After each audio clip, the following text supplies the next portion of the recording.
Greetings. Okay. Hola, buenos Hello, días. hola, Hola. hello. Hi. Thank you for joining us today. My name is Julie, and this is Arturo. If you didn't catch that earlier when we were talking, do we have a fourth person that should be on or no? No, there is just Okay. three. That's fine. So why don't you guys go ahead and introduce yourself, and then the floor is yours. Thank you. Thank you. Thank you. Well, we are very happy and glad to be here talking about our experience here in the Global Innovation Field Trip. And our names are Montserrat, Mayra, and Mariana. And we want to talk about our experience during this programming bootcamp for girls, which is called Beautiful Patterns. Mayra, would you mind sharing the presentation that we prepared? Sure. Thank you. Well, we want to talk about this experience, which was really great. And well, how it started, it was first an initiative from the MIT. It is an initiative to make more girls interested in IT, in technology and programming, because nowadays, well, Mariana would like to share some statistics of girls in programming. Can you go to the next slide, please? So in actuality, we have only 35% of STEM students involved. These are women, only 35% of all of them. Only 3% of female students choose an ICT major, an information and communication technologies career, and only 24% of women that majored in engineering work in the field. So we want to make these numbers go up. Mayra, would you like to continue? Yeah. In just one quick question before continuing with this. This is some of the statistics that moved us to study what we study. Actually, right now, the three of us are studying an engineering. I am studying computer system engineering. Monse is studying mechanical engineering, and Mariana electronic engineering. Electronic technologies engineering. Electronic technologies engineering. So how we got involved in this project, when on the previous edition of Beautiful Parents on 2019, we got the fortune to be instructors on this program, and happened that the content and the topics were the same as the previous edition. So this got the girls to get bored and finish the activities really fast, and then we're like, what do I do next? And they were like all in some mood that they were like, oh, this is boring, this is like the same, I don't want to be here. And that lead me to create new content every day after all the work that we did from 9 a.m. to 6 p.m. I created new content for every next day. Beautiful Parents is a bootcamp, a 5-day bootcamp that encourage girls to study some engineering career, some STEAM career like science, technology, engineering, and mathematics. And in this program, we do some activities, fun activities, and then we program, so they can develop their algorithmic and logic skills, so they motivate to study some career of STEAM. And after we got this in the situation about the topics and content that were the same, we decided, Mariana, Monse, and we decided to create a team in order to create new content for the future editions. And what happened with this content we were creating, we decided to design the bootcamp, the new content of the bootcamp, instead of being programming web programming, we decided to be Python. So they learn the basics or the fundamentals of programming. And we decided to correlate the fun activities, the dynamic activities in the morning with the programming activities in the afternoon. So they were related. If they see some if else activities in the morning, like if we choose this action, we're gonna get this result. So we decided to correlate the activities, the fun activities with the programming, and then we were working like 1 semester or 2, I think, developing this new content. After we got all the new program created, the new content, we decided to test it in a pilot group. So 15 girls mostly were from the school of high school. They came 5 Saturdays instead of doing it 1 week because we had classes. We decided to do it on Saturdays. 5 Saturdays, we go to the school and we tested all the activities. We ran the program. From all the time, 9 a.m. to 6 p.m. We ran the program, and then we asked every day for a feedback. So they told us what they liked, what they didn't like, and so that gave us change something, or to continue with this, or this is not good, I don't like it, I'd rather do this instead of this. So that gave us the opportunity to improve the program. So when we had all these prepared for summer 2020, and then COVID came and we weren't able to do it because there was on the school at Tecnológico de Monterrey, and then we stopped this developing program. We stopped all this. We couldn't move forward, and then on December and more likely on November, they told us that the next edition was going to be done on January 2021, and that we had to move all the things that we have done to do it online instead of doing them on the school, to do it online. So all the activities prepared to be like playing with material on the school, to be in teams, to be writing on the board, no, they were about to be changed, all of them. So we decided to change it. We worked like another 6 months to change them.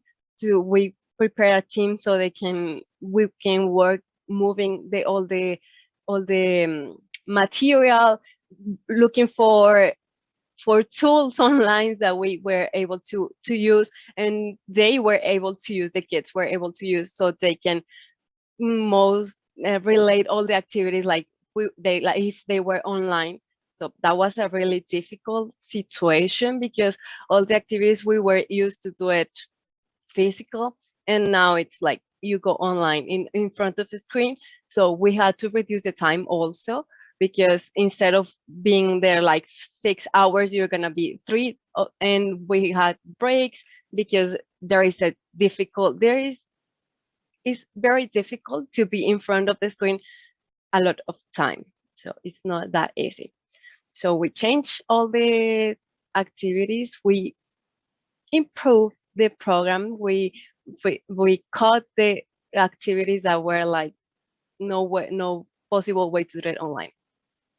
And after that, on January, the second week of January, we launched the program, and we decided to go this way. And these were some of the results that we got on the program. Yes, we had 554 girls enrolled in the program from start to finish. We think that it's a good number for it being online, because most of the girls normally want to go to these boot camps to know like the university and different kinds of things. So we think it's a really good number for the program being online. We had 232 instructors. The instructors are female STEM students from different parts of Mexico. And in this edition, we also had some from Spain and different parts of the world. And we also had participants from 11 different countries. Mexico, obviously. We also had participants from the US, Germany, Ecuador, Colombia, Peru, Chile, Uzbekistan, Venezuela, Costa Rica, and Argentina. And at the end, we can conclude that this program was really beneficial to these girls, because most of the time they show programming as if it is boring, or it is not shown as that, but girls perceive it as it is boring, not interesting or difficult. But in this case, through games, for example, as Mayra was saying, we were playing, for example, rock, paper, scissors, and analyzing the structures in the rules of the game, and then make a program to understand how the language and the things that we do every day, they are related to programming, because we all the time use conditionals, we all the time use loops on our everyday lives. So this program was meant to correlate these activities to programming, to make it more easy for the girls to understand. And they were really motivated. They made new friends from different countries. At the beginning, we were very concerned about it being online, but we had very different benefits from it. For example, the impact, as Mariana said, we had 600 girls, and in the other way, where it is not virtual, it was meant to be for 200 girls. So we had more impact than we expected. And well, we are very happy to be participating in this program and motivating more girls to study STEM, to make the world a little more equal every day. I don't know if you, Mariana and Mayra, want to say something about this. Yeah, I want to add that this is a program we are very passionate for. This is, I've been working on this since 2019, and I really like to get more time in working on this. And we encourage you, all the girls, to study something that you like. Not only that your parents want or your friends want, no, something that you really want, that you are passionate for, and that you really, really, really say, this is my thing. So if you can go to courses, go to workshops, study things online that you really can do it, we encourage you to do it. This is a really incredible thing. We really love this program. It's not only this program, is I really love my career. I really love what I do. So this is the best thing that I can say to all of you girls and boys too. If you want to study, you study what you really want. Don't stop for anyone. Don't stop for anything. Yes, at the end, if you study what you really want, you're going to be excellent at it. Instead of, if you study something that you don't like, you will not give your 100%. So really, it doesn't matter what you want to study. If you study what you like, it's going to be the best option for you. And we also invite you to join the program if you want to be an instructor or a participant in future editions. It's really cool. And I think you will gain a lot of different experiences with the girls or with the instructors. So the invitation is open for all of you. And thank you, Mariana and Mayra. And I don't know if you have some questions. Well, before asking some questions, I just want to say, like, felicidades, congratulations. Gracias. Congratulations. I mean, to be honest, your presentation has been so inspiring. Your project is so inspiring. Your enthusiasm is so inspiring that it actually makes me want to offer you. I mean, what do you need to make this bigger? I mean, and this is what GIFT is all about, you know, sharing these ideas and these videos are going to be posted over there. I mean, you've made a call to action to so many, not only girls, but you always said like boys, like about following up their dreams and prepare. I mean, that is awesome. I mean, it's I think that it's part of the DNA of your project, and it's awesome. I honestly want to see the future of your project and wanted to see grow. You were mentioning about the importance of why you do this and how you became aware of that. You were referring to something known as computational thinking.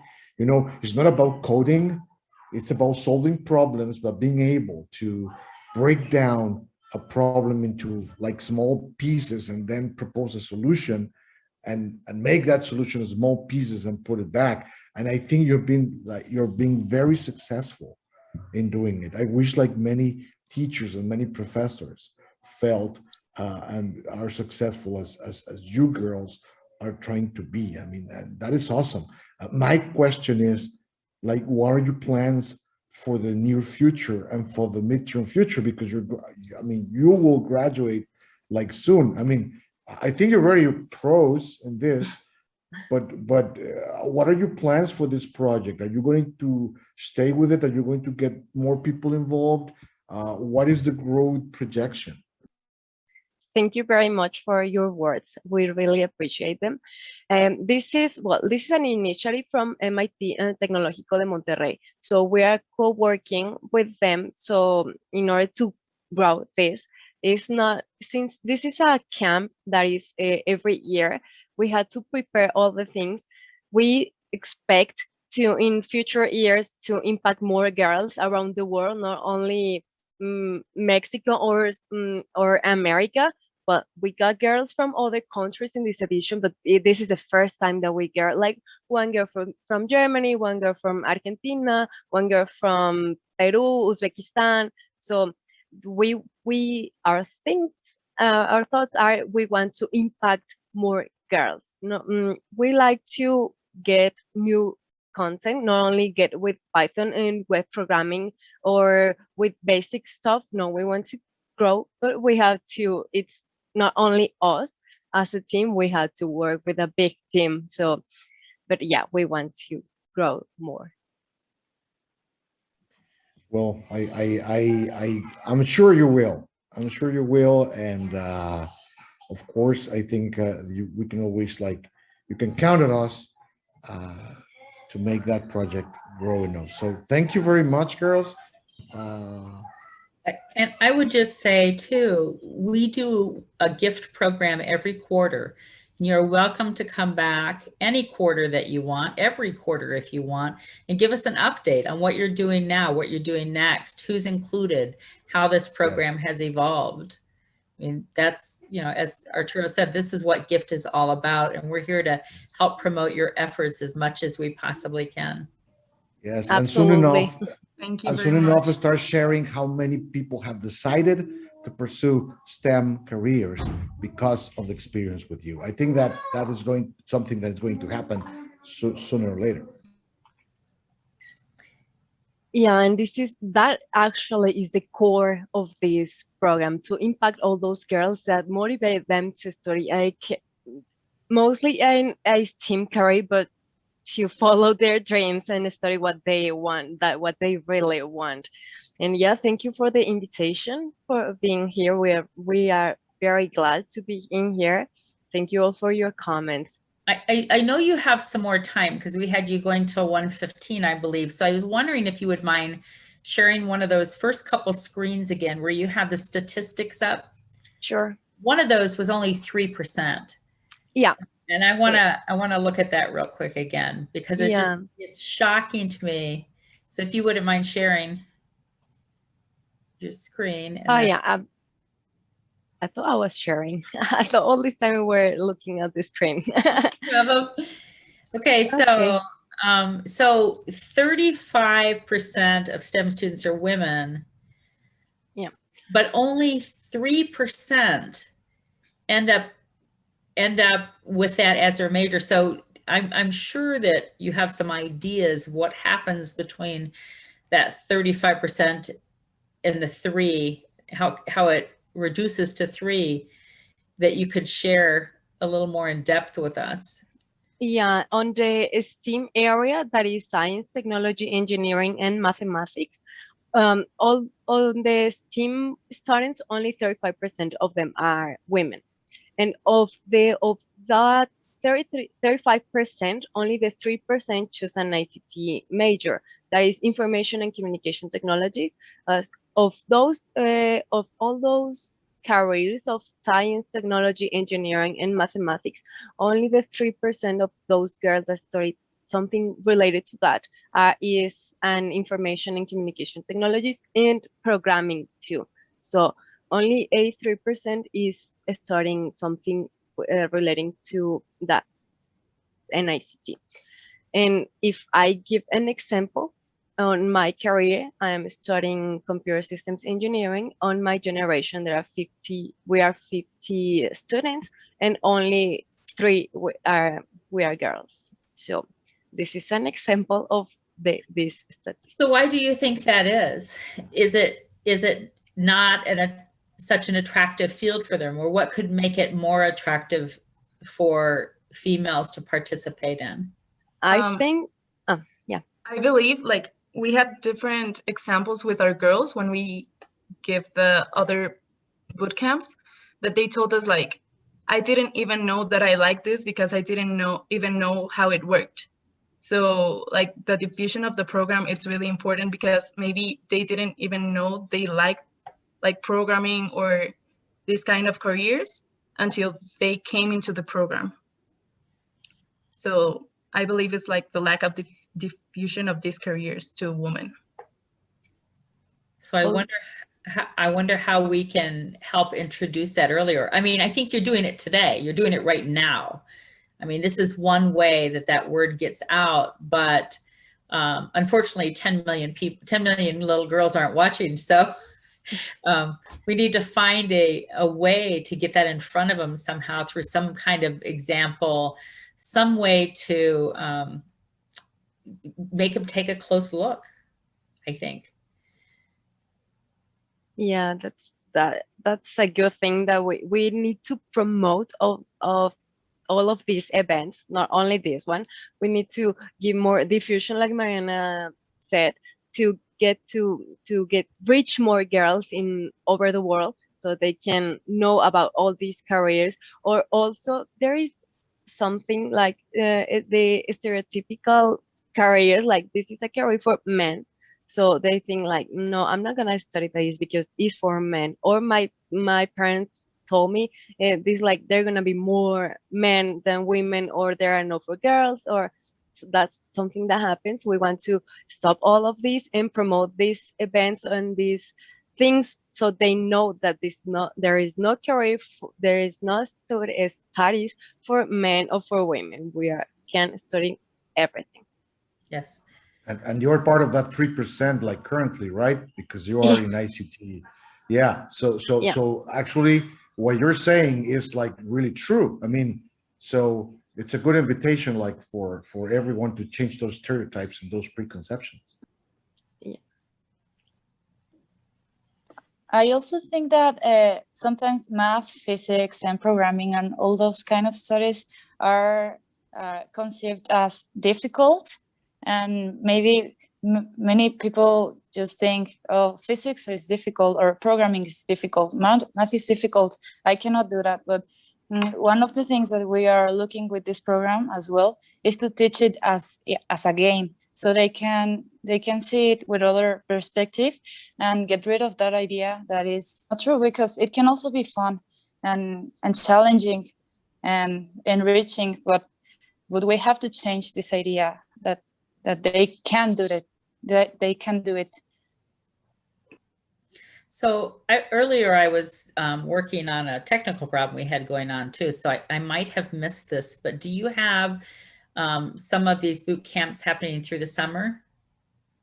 No, actually on this summer, we're not getting a new camp. We did it just on January. So we are preparing and we are looking for the new date. Since this is every year, we expect it to be on the next January, but we are not sure yet. Okay. And how can people keep track of you or follow those efforts if they're interested? And in case another boot camp becomes available, what's the best way for them to keep in touch with you? We usually diffuse it on social media like Facebook. So we do it mostly on Spanish. Our program is Patrones Hermosos. So on Facebook, there is a page that is called Patrones Hermosos, and usually over there is where all the information is shared. Okay. And before you leave today, could one of you put that in chat and then I can add it to one of our pages so people can see it? Sure. Okay, that would be great. Yeah, and if the program's in Spanish, I mean, there are people from Spanish-speaking countries and regions that could definitely jump in. Yeah. Yes, Spanish actually the program is given in English and Spanish, so more countries can get involved. Yeah, we prepare our content to be English and Spanish, and when they register to be on the camp, we ask them, you speak English, you speak Spanish, you rather be in English, you rather be in Spanish, and they choose, and we separate the groups for be in English and Spanish. Do you young ladies have any siblings, younger siblings? I have one brother that is 2 years. I have 2 little sisters. Ah, that's what I was looking I for. do. So are your 2 little sisters following in your footsteps? And are you like showing them everything you do? Yes, actually, the youngest, she was in the testing group where we first test the program. She was there and she was very motivated. Very good. And not that it's not important to your little brother either, because it is. And it's even more important that he sees other young girls as part of the program so that he grows up understanding that this is the way it should look in the classroom. Yeah, but he did not follow my steps. He is studying architecture, so. But he knows what I do and what we all do. He supports you. Yeah. Well, after all, that's still like STEM related somehow. So it's a good connection, multidisciplinary, right? Yeah. Yes, what we teach to the girls is that even if they don't study engineering or something like that, programming is really a basic skill for nowadays in any career. Even if you don't actually do it, you must understand it to develop in other areas, because now we use it for everything. So yes, this is very useful. Well, thank you so much for your time today. It's been lovely, and I expect to see you again at one of our future Global Innovation field trips. Thank you very much for inviting us. It's been our pleasure to be here. Yes, thank you for inviting promise us. you'll be back on the next one. We'll Sure. keep you posted on dates. Okay. Yes, Perfect. sure. We Thank expect the you. next edition. Thank you very much. Thank you.